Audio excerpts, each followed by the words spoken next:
नमस्कार दोस्तों, कैसे हैं आप। जय शेट्टी 18 साल के थे जब वो लंदन के कैस बिजनेस स्कूल से पढ़ाई कर रहे थे। एक दिन उनके एक दोस्त ने उन्हें कहा एक मंक का लेक्चर सुनने चलने के लिए। उन्होंने साफ मना कर दिया और फिर दोस्त के इंसिस्ट करने पर यह कंडीशन रखी कि अगर वो उन्हें लेक्चर के बाद बाहर ले जाएंगे तो वो चलेंगे। दोस्तों, जबरदस्ती अटेंड किए उस लेक्चर ने उनका जीवन ही बदल दिया। उन्हें उन मंक रंगादास, जिन्होंने खुद IIT बॉम्बे से पढ़ाई की हुई थी, का लेक्चर इतना बढ़िया लगा कि उन्होंने उनके पूरे यूके में हो रहे सभी लेक्चर्स को अटेंड किया। और सिर्फ यही नहीं रुके, वो मंक लाइफस्टाइल से इतना प्रभावित हुए कि उन्होंने खुद भी मंक लाइफस्टाइल को एक्सपीरियंस करने का प्लान किया।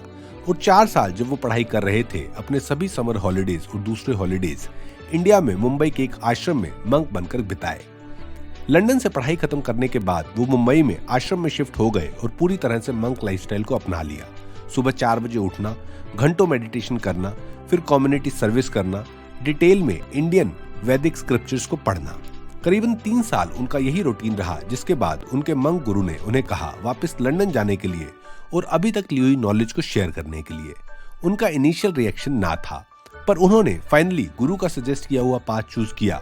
उनकी इस विजडम को लंदन में इनिशियली किसी ने भी एक्सेप्ट नहीं किया। बहुत सारे फेलियर्स और रिजेक्शन के बाद वो समय आया जब उनकी विजडम से भरी एडवाइस वीडियोस के फॉर्म में वायरल हुई। वो बने जय शेट्टी, एक फेमस इंटरनेट पर्सनैलिटी जिन्हें अमेरिका और यूके के ऑलमोस्ट हर बड़े टॉक शो में बुलाया गया। उनके पॉडकास्ट और वीडियोस लाखों लोगों को सही राह दिखाते हैं। अपनी इतनी सफलता के बाद उन्होंने अपने मंक जीवन के सार को लिखा उनकी पहली किताब थिंक लाइक ए मंक में, जो रिलीज होने के तुरंत बाद ही बन गई इंटरनेशनल बेस्टसेलर। और आज जय शेट्टी की इसी किताब से हम जानेंगे कि कैसे अपने प्रोफेशनल और पर्सनल जीवन को मंक की तरह सोचते हुए जिया जाए, जिस सोच के साथ प्रोफेशनल लाइफ में ज्यादा सक्सेस और पर्सनल लाइफ में अपना ट्रू पर्पस आइडेंटिफाई करके पीस और हैप्पीनेस पाई जा सकती है। जय शेट्टी मंक फिलॉसफी बड़े क्लियरली समझाने के लिए अपनी किताब को 3 हिस्से में डिवाइड करते हैं। पहला हिस्सा लेट गो, जिसमें वो इंसान के जीवन में घर कर गई कुछ नेगेटिव क्वालिटीज को अपने जीवन से हटा देने की राय देते हैं। दूसरा हिस्सा ग्रो, जिसमें वो अपने पर्पस, माइंड, रूटीन और ईगो को ग्रो करने की बात करते हैं। और तीसरा हिस्सा गिव, जिसमें वो एक्सटर्नल वर्ल्ड को अप्रिशिएट करते हुए उसमें कंट्रीब्यूट करने के लिए कहते हैं। आइए शुरुआत करते हैं पहले पार्ट लेट गो से, जिसमें सबसे पहली इंपॉर्टेंट लर्निंग है लेटिंग गो द आइडेंटिटी। सोचिए, आप एक ऐसे कमरे में हैं जो पूरा धूल मिट्टी से भरा हुआ है। उसमें एक शीशा है जिसके ऊपर भी बहुत धूल मिट्टी चढ़ी है। क्या आप इस शीशे में अपनी खुद की रिफ्लेक्शन को, अपने आप को देख सकोगे? बिल्कुल भी नहीं। जब तक इस शीशे से धूल मिट्टी नहीं हटाओगे, तब तक आप अपने आप को शीशे में नहीं देख पाओगे। इस एग्जाम्पल में ये धूल मिट्टी सिंबलाइज करते हैं एक्सटर्नल इन्फ्लुएंसेस को। पेरेंट्स क्या कहेंगे, दोस्त क्या सोचेंगे, रिश्तेदार क्या कहते हैं, ऑफिस वाले क्या कहते हैं, इंटरनेट और सोशल मीडिया क्या कहता है कि आइडियल लाइफ क्या होनी चाहिए। ये एक्सटर्नल इन्फ्लुएंसेस किसी भी इंसान के दिमाग को इतना ज्यादा प्रभावित कर देते हैं कि वो अपने ट्रू सेल्फ को, कि वो एक्चुअली क्या चाहता है, वो क्या करने में सक्षम है, वो देख ही नहीं पाता। उसे जो दिखता है वो दिखता है अपना डिस्टॉर्टेड सेल्फ। तो अपने ट्रू सेल्फ को पहचानने के लिए सबसे पहले जरूरी है इस एक्सटर्नल इन्फ्लुएंसेस रूपी धूल मिट्टी को हटा देना, इन सब डिस्ट्रैक्शंस को रिमूव कर देना। एक्सटर्नल इन्फ्लुएंसेस के इम्पैक्ट से बनी आइडेंटिटी जब आप छोड़ देंगे और एकांत में बैठकर अपने ट्रू सेल्फ को आइडेंटिफाई करने का स्टेप लेंगे, वही मंक की तरह सोचने और जीवन जीने का पहला स्टेप है। पहले पार्ट लेट गो से दूसरी इंपॉर्टेंट लर्निंग है letting go the negativity. Comparing, complaining और क्रिटिसाइजिंग को कैंसर ऑफ द माइंड कहा गया है। मंक लाइफ जीने के लिए जरूरी है कि ना तो ये तीनों हम लोग करें और ना ऐसे लोगों के साथ ज्यादा रहें जो ज्यादातर कंपेयरिंग, कंप्लेनिंग और क्रिटिसाइज करते हैं। अगर आपके बिहेवियर में नेगेटिविटी है तो उसे स्पॉट, स्टॉप, स्वैप टेक्निक का इस्तेमाल करके पॉजिटिविटी में बदल दें। इसका ऑथर एक बहुत ही बेहतरीन एग्जांपल देते हैं। आज का डेली रूटीन जो ज्यादातर इन्फ्लुएंस्ड है सोशल मीडिया की पोस्ट से, उसमें अपने दोस्तों, रिश्तेदारों, ऑफिस के कलीग की खुशी से भरे पोस्ट देखकर अगर किसी इंसान को एनवे मतलब जलन की भावना होती है, तो स्पॉट, स्टॉप, स्वैप टेक्निक का इस्तेमाल करके पहले ऐसी नेगेटिविटी को स्पॉट करना है। स्टॉप मतलब रुक कर ये सोचना है कि इस जलन की भावना से दूसरे का कोई नुकसान नहीं होगा, बल्कि मेरी ही हेल्थ और हैप्पीनेस खराब होगी, और ये सोचकर उस नेगेटिव फीलिंग को पॉजिटिव फीलिंग से रिप्लेस करना है। अब क्यों किसी की सफलता देखकर आपको खुश होना है, इसके लिए ऑथर बताते हैं कि दूसरे के दुख को महसूस करने की क्षमता को इंग्लिश लैंग्वेज में एम्पैथी और कंपैशन का नाम दिया गया है, जो कि पॉजिटिव फीलिंग है। इसी इंग्लिश लैंग्वेज में दूसरे के सुख को सेल्फलेसली एक्सपीरियंस करने की फीलिंग के लिए कोई वर्ड नहीं है। संस्कृत लैंग्वेज में इस फीलिंग के लिए वर्ड है मुदिता। इस केस में मुदिता की भावना से मतलब दूसरे की सफलता की सोशल मीडिया पोस्ट देखकर उसकी खुशी में खुश होना है, क्योंकि ऐसा करने से हमारी हेल्थ और हैप्पीनेस बनी रहेगी। तो एनवी को मुदिता से रिप्लेस करें और हर तरह की नेगेटिविटी को सपोर्ट करके उसे अपने जीवन से निकाल कर पॉजिटिविटी से रिप्लेस कर दें। यही मॉन्क जैसी सोच रखने का अगला स्टेप है। पहले पार्ट लेट गो से तीसरी इंपॉर्टेंट लर्निंग है letting go the fear. Fear एक ऐसा मोटिवेटिंग फैक्टर है जो इंसान के जीवन में बहुत बड़ा इंपॉर्टेंट रोल प्ले करता है, पॉजिटिव तरीके से भी और नेगेटिव तरीके से भी।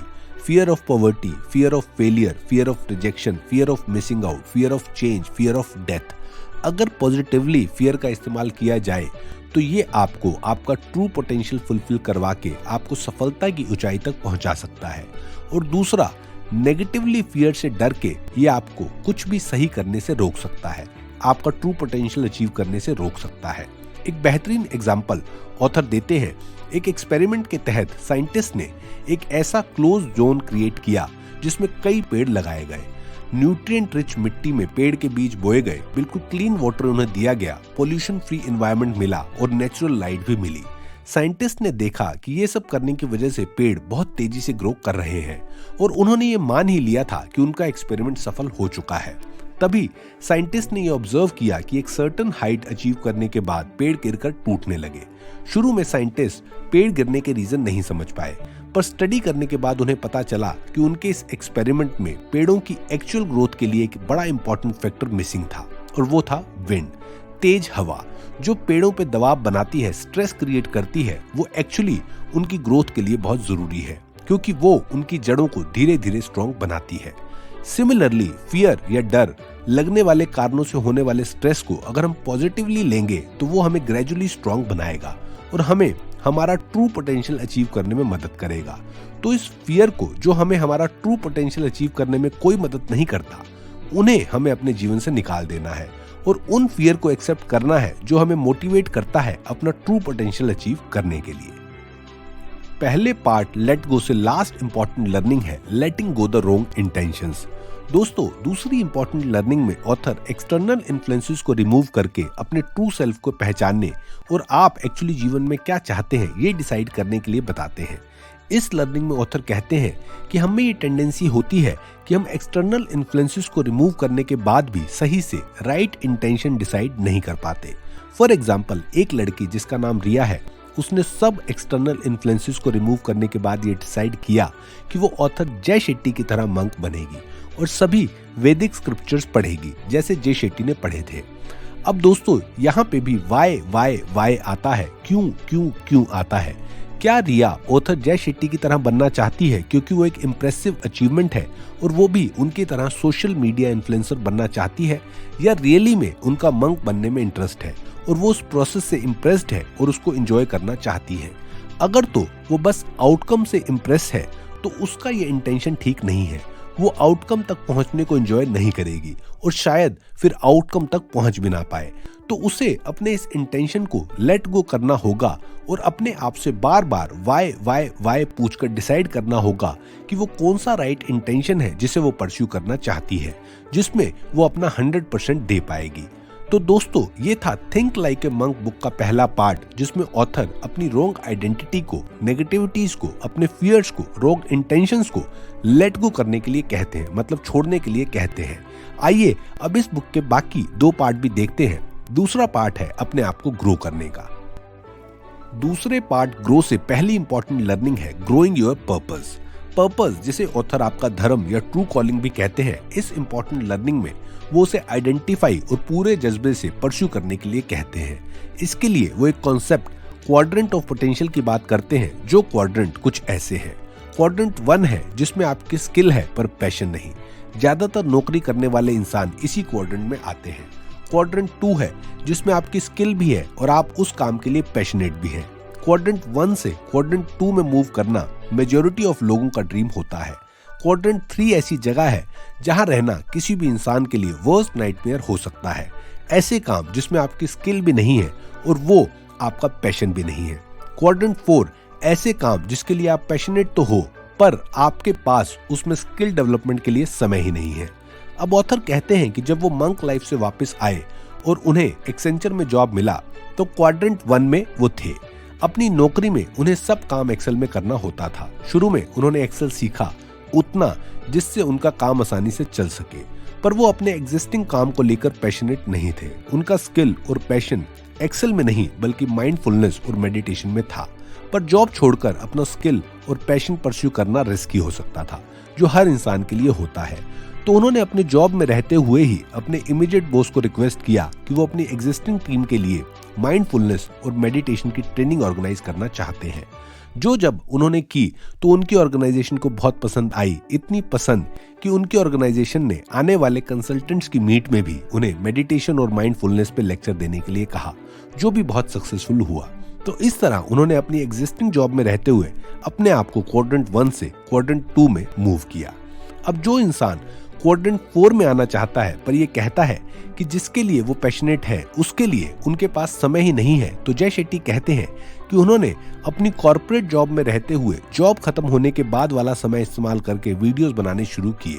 शुरू में रिजल्ट नहीं मिला, पर रेगुलरली वीडियोस बनाते रहने से फिर एक समय ऐसा आया जिसके लिए वो पैशनेट थे, उसमें उन्होंने अच्छी खासी स्किल भी डेवलप कर ली और वो हमेशा के लिए उसी क्वाड्रेंट में रह गए, जो उनका धर्म भी बन गया। दूसरे पार्ट ग्रो से दूसरी इंपॉर्टेंट लर्निंग है ग्रोइंग योर रूटीन। जय शेट्टी बताते हैं कि बहुत जरूरी है अपने रूटीन को ग्रो करना, मतलब सुबह का रूटीन, शाम और रात का रूटीन। वो अपने रीडर्स को एक नए मॉर्निंग रूटीन को अपनाने के लिए कहते हैं time routine. T for thankfulness, I for insight, M for meditation and E for exercise. वो कहते हैं कि सुबह उठते साथ अपना मोबाइल फोन ना देखकर हाथ जोड़कर अपने भगवान को, अपने माता पिता को या और किसी भी चीज में जिसमें आपका विश्वास है उनको धन्यवाद करने के लिए कि आप एक नए दिन की शुरुआत करने वाले हैं। दूसरा वो कहते हैं कुछ नॉलेज प्राप्त करने की, अच्छा न्यूज़पेपर पढ़कर, कोई बुक पढ़कर, ऑडियो बुक या पॉडकास्ट सुनकर। तीसरा वो कहते हैं 15 मिनट के लिए मेडिटेशन करने के लिए। और चौथा वो कहते हैं एक्सरसाइज करने के लिए। सिमिलरली शाम का और रात का भी रूटीन बनाने के लिए वो कहते हैं। रूटीन डेवलप करने के चैप्टर में ऑथर बहुत सी और अच्छी बातें बताते हैं। Location has energy. Her particular type के काम को करने के लिए आपके घर में एक पर्टिकुलर जगह होनी चाहिए। ये सिर्फ किसी बड़े घर में ही नहीं, छोटे और बड़े सभी घरों में पॉसिबल है। मेडिटेशन करने के लिए आपके घर में एक पर्टिकुलर जगह बनाइए। ऐसा करने से रिपीटेडली सेम जगह मेडिटेशन करने से आप एक समय के बाद उस जगह पे बैठने के साथ ही अपनी मेडिटेशन प्रैक्टिस में बहुत तेजी से लीन हो पाएंगे। सिमिलरली नॉलेज गेन करने के लिए जो आप किताबें, न्यूज़पेपर या मैगजीन पढ़कर लेते हैं या ऑडियो बुक या पॉडकास्ट सुनकर लेते हैं, उसके लिए एक पर्टिकुलर जगह बनाइए। इसके अलावा टाइम हैज मेमोरी, मतलब एक ही समय पे एक तरह के काम करने से वो समय की मेमोरी में फिक्स हो जाता है। जैसे अगर आप हर रोज रात को 11 बजे किताब पढ़ते हैं तो 11 बजे के आसपास आपको ऑटोमेटिकली याद आ जाएगा कि किताब पढ़ने का समय हो गया है। तो हर काम को करने का एक पर्टिकुलर समय चूज कीजिए। अपने डेली रूटीन में ऑथर अपने रीडर्स को मल्टीटास्किंग की जगह सिंगल टास्किंग फॉलो करने के लिए एडवाइस करते हैं, जिससे आपका फोकस बढ़ता है और आप काम को ज्यादा इफेक्टिवली और एफिशिएंटली कर पाते हैं। स्टडीज भी सिंगल टास्किंग को ज्यादा इफेक्टिव बताती हैं। इसके अलावा ऑथर बताते हैं एक और monk lifestyle, chew your drinks and drink your food, मतलब जब आप खाना खाएं तो उसे इतना चबाएं कि उसे पानी में कन्वर्ट कर दें, और जब आप पानी, दूध या और कोई ड्रिंक पिए तो उसे चबाएं, मतलब हर सिप को मुंह में ऐसे एंजॉय करें जैसे आप कुछ खा रहे हैं। दूसरे पार्ट ग्रो से तीसरी इंपॉर्टेंट लर्निंग है ग्रोइंग योर माइंड। इसमें ऑथर कहते हैं मंकी माइंड को मंक माइंड में ग्रो करने के लिए। मंकी माइंड कंप्लेन, कंपेयर और क्रिटिसाइज करता है, वहीं मंक माइंड कंपैशनेट, केयरिंग और कोलैबोरेटिव होता है। मंकी माइंड ज्यादा सोचता है और प्रोक्रेस्टिनेट करता है, वहीं मंक माइंड स्पष्ट तरीके से एनालाइज करते हुए डिसीजन लेता है। मंकी माइंड छोटे छोटे सर्कमस्टांसेस से डिस्ट्रैक्ट हो जाता है, वहीं मंक माइंड डिसिप्लिन्ड और फोकस रहता है। Monkey mind short term gratification में विश्वास रखता है, वहीं monk mind long term gain के बारे में सोचता है। मंकी माइंड पल पल अपने गोल पोस्ट बदलता रहता है। मंक माइंड अपने सेट किए हुए गोल और मिशन को जैसे अर्जुन मछली की आंख को देखता था वैसे ही देखता है। मंकी माइंड नेगेटिविटी और फियर से अपने आप को सराउंड करके रखता है, वहीं मंक माइंड नेगेटिविटीज और फियर्स को एक एक करके खत्म करता है और आगे बढ़ता है। मंकी माइंड सिर्फ अपनी सोचता है, वहीं मंक माइंड अपनी सोचता है लेकिन दूसरों की सेवा करने के लिए। मंकी माइंड मल्टीटास्किंग होता है, मंक माइंड सिंगल टास्किंग होता है। मंकी माइंड को एंगर, फियर और वरीज कंट्रोल करती है, वहीं मंक माइंड इन सब नेगेटिव इमोशन से अपनी एनर्जी को वेस्ट नहीं होने देता। मंकी माइंड को मंक माइंड में ग्रो करने के लिए वो उपनिषद से एक बहुत ही बेहतरीन लर्निंग बताते हैं कि कैसे हमारा दिमाग काम करता है, उस तरह जैसे 5 घोड़े एक रथ को खींचते हैं। इसमें 5 घोड़े हमारी 5 सेंसेस हैं, रथ हमारा शरीर है, रथ चलाने वाला हमारा इंटेलेक्ट मतलब बुद्धि है और घोड़ों की लगाम हमारा दिमाग। अब इस एनालॉजी को समझने के लिए ये सोचिए कि जब आपका माइंड मंकी स्टेट में है तो आपकी बुद्धि मतलब रथ को चलाने वाला सोया हुआ है। अब जब रथ को चलाने वाला सोया हुआ है तो आपके शरीर रूपी रथ को ये आपकी सेंसेस रूपी घोड़े अपनी मनमानी डायरेक्शन में ले जाएंगे। जो खाने का मन करेगा खाएंगे, गलत देखने का मन करेगा तो देखेंगे, गलत टच और फील करने का मन करेगा तो करेंगे। पर वहीं अगर रथवान मतलब आपकी बुद्धि अपना काम सही से कर रही है, वो मंक स्टेट में है, तो वो दिमाग रूपी लगाम से 5 घोड़ों को कंट्रोल में रखकर शरीर को बिल्कुल सही डायरेक्शन में ले जाएगा। तो इन 2 कॉन्सेप्ट से ऑथर अपने माइंड को ग्रो करने के लिए एडवाइस करते हैं। दूसरे पार्ट ग्रो से चौथी इंपॉर्टेंट लर्निंग है ग्रोइंग योर ईगो। दोस्तों, ईगो शब्द का इस्तेमाल नेगेटिव टोन में किया जाता है, पर ऑथर यहाँ फॉल्स ईगो और रियल ईगो में क्लियरली डिफरेंशिएट करते हैं। वो कहते हैं कि रियल ईगो हमारा एसेंस है, हमारा ट्रू सेल्फ है, जबकि फॉल्स ईगो हमारा वो सेल्फ है जो हमने एक्सटर्नल वर्ल्ड के इन्फ्लुएंसेस के कारण क्रिएट किया हुआ है। You are who you are when nobody is watching. बहुत बार हम अपनी आइडेंटिटी वैसे क्रिएट करना शुरू कर देते हैं जो हम लोगों को दिखाना चाहते हैं।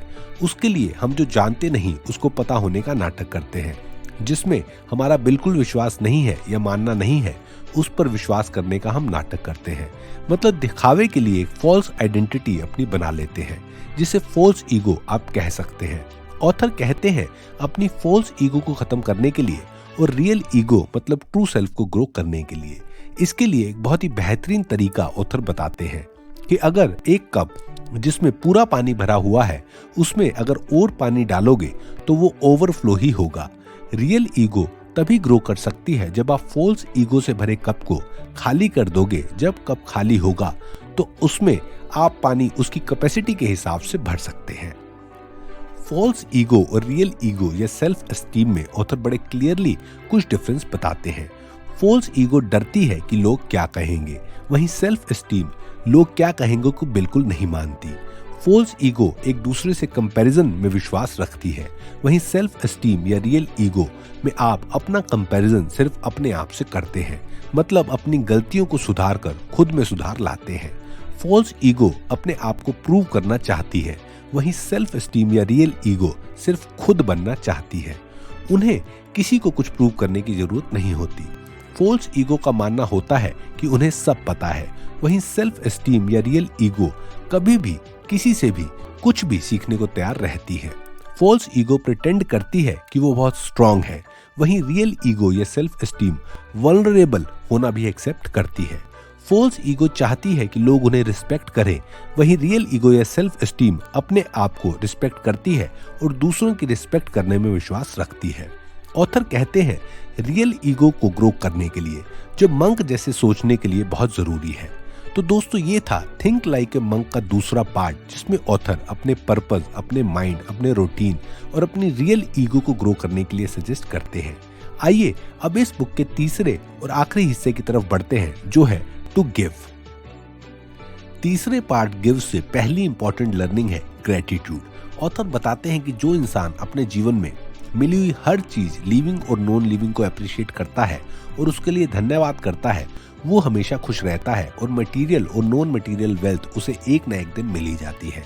गरीबी सिर्फ पैसे से नहीं, गरीब माइंडसेट से होती है, जिसे ऑथर पॉवर्टी माइंडसेट बोलते हैं। ऐसा माइंडसेट जिस माइंडसेट के लोग जीवन में मटेरियल वेल्थ ना होने को, अपॉर्चुनिटीज ना होने को सोच सोच के अपनी परिस्थिति को कोसते ही रहते हैं। उनका जीवन देखकर ऐसा लगता है जैसे उनके पास कुछ भी अप्रिशिएट करने के लिए नहीं है और उनकी यही सोच उन्हें सोच से गरीब रखती है और मटेरियल और नॉन मटेरियल वेल्थ भी उनकी कभी नहीं हो पाती। तो ऑथर कहते हैं कि हम सबको पॉवर्टी माइंडसेट अवॉइड करते हुए सुबह उठते ही मॉर्निंग ग्रेटिट्यूड से शुरू करनी चाहिए। सुबह होते साथ इस बात का ग्रेटिट्यूड कि हम कितने किस्मत वाले हैं कि ये खूबसूरत दिन हमें देखने को मिला। हमारे लव्ड वंस, हमारे सब परिवार वाले हमारे आसपास हैं। सुबह का खाना खाने से पहले ऑथर मील ग्रेटिट्यूड भी करने के लिए बोलते हैं। बहुत ज़रूरी है खाना खाने से पहले धन्यवाद करना, क्योंकि सोचिए इस दुनिया में कितने लोग हैं जिन्हें खाना खाने को ही नहीं मिलता। तीसरे पार्ट गिव से दूसरी इंपॉर्टेंट लर्निंग है रिलेशनशिप। इस लर्निंग में ऑथर कहते हैं अपने परिवार, अपनी कम्युनिटी में स्ट्रॉन्ग रिलेशनशिप्स रखने के लिए, क्योंकि ये आपको और दूसरों को खुश रखने में मदद करता है।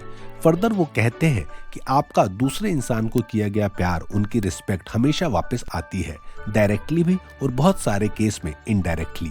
यहाँ पे वो बात करते हैं द सर्कल ऑफ लव की। आपकी मदर आपको कॉल करती रहती है, आप उनकी कॉल मिस कर देते हैं। आप अपनी गर्लफ्रेंड को कॉल करते हैं और वो आपकी कॉल मिस कर देती है। आप अपने फ्रेंड का मैसेज इग्नोर करते हैं, आपका क्लाइंट आपका मैसेज इग्नोर कर देता है। जब हम कहते हैं कि हमारी कोई केयर नहीं करता, उस समय हमें ये सोचना है कि हम कितने लोगों की केयर करते हैं। हम अगर अपने रिलेशनशिप में लविंग है तो ऐसा हो ही नहीं सकता कि आपको वापस प्यार ना मिले। प्यार डायरेक्टली शायद ना मिले, इनडायरेक्टली जरूर मिलता है, तभी तो सर्कल ऑफ लव कंप्लीट होता है। तीसरे पार्ट गिव से आखिरी इंपॉर्टेंट लर्निंग है सर्विस। इस लर्निंग को सिर्फ एक सेंटेंस से समझा जा सकता है, plant trees under whose shade you do not plan to sit. जिसके अनुसार हर इंसान को अपनी कैपेसिटी के हिसाब से सेल्फलेस सर्विस करनी चाहिए, दूसरों की निस्वार्थ सेवा। और ऑथर बताते हैं कि निस्वार्थ की हुई सेवा के अपने ही फायदे होते हैं। जितना आप देते हैं उतना ही या उससे ज्यादा ही आपके पास वापस आता है। आपके जीवन में खुशी और समृद्धि बनी रहती है। दोस्तों, ये थे 3 पार्ट से सब लर्निंग डिटेल में। इसके अलावा ऑथर 3 तरह की मेडिटेशन रेगुलरली करने के लिए सजेस्ट करते हैं, जिनको भी मैं ब्रीफ में आपसे शेयर कर लेता हूँ। ब्रेथ वर्क, विजुअलाइज, चैंट और डेथ मेडिटेशन। ब्रेथ वर्क में वो अपनी ब्रेथ पे फोकस करते हुए मेडिटेशन करने के लिए कहते हैं। विजुअलाइज मेडिटेशन में ऑथर आपको मेडिटेशन के दौरान जॉय, हैप्पीनेस और ग्रेटिट्यूड से भरी मेमोरीज को विजुअलाइज करने के लिए कहते हैं। चैंट मेडिटेशन में वो मेडिटेशन करते हुए कुछ स्पेसिफिक मंत्रास बोलने के लिए कहते हैं। और डेथ मेडिटेशन में वो कहते हैं अपनी डेथ को विजुअलाइज करने के लिए। उनके अनुसार अपनी डेथ विजुअलाइज करना आपके पूरे प्रेजेंट को सही पर्सपेक्टिव में ला सकता है। आपको तुरंत समझ आ जाएगा कि क्या जरूरी है और क्या नहीं। तो दोस्तों, ये थी थिंक लाइक ए मंक की डिटेल समरी। ये किताब साल 2020 में अब तक मैंने जितनी भी किताबें पढ़ी हैं उनमें से सबसे बेहतरीन किताब मुझे लगी। शायद तभी मैंने इसका हर पेज बहुत अच्छे से एब्जॉर्व किया और आपके लिए चैनल का सबसे लंबा वीडियो बनाया। इस वीडियो में मैंने इस किताब के हर चैप्टर से कुछ ना कुछ इंपॉर्टेंट लर्निंग शेयर की है, लेकिन आप लोग इस किताब को जरूर खरीदें और पढ़ें, क्योंकि ये आपके 2021 के लिए सबसे बेस्ट इन्वेस्टमेंट होने वाली है। हर पन्ने में खजाना छुपा है इस किताब के। वीडियो पसंद आया तो उसे लाइक कीजिए, कमेंट करके बताइए और ऐसी स्पिरिचुअल किताबों के नाम जिनकी समरी आप हमारे चैनल पे देखना चाहते हैं। शेयर कीजिए इस वीडियो को अपने सभी दोस्तों और परिवार के लोगों के साथ। जो मेरे दोस्त वीडियो देख रहे हैं और चैनल को सब्सक्राइब नहीं किया हुआ है, तुरंत सब्सक्राइब करके नोटिफिकेशन बटन को प्रेस करें। बहुत बहुत धन्यवाद दोस्तों ये वीडियो देखने के लिए। फिर लौटूंगा जल्दी ही एक और बेहतरीन किताब की समरी के साथ।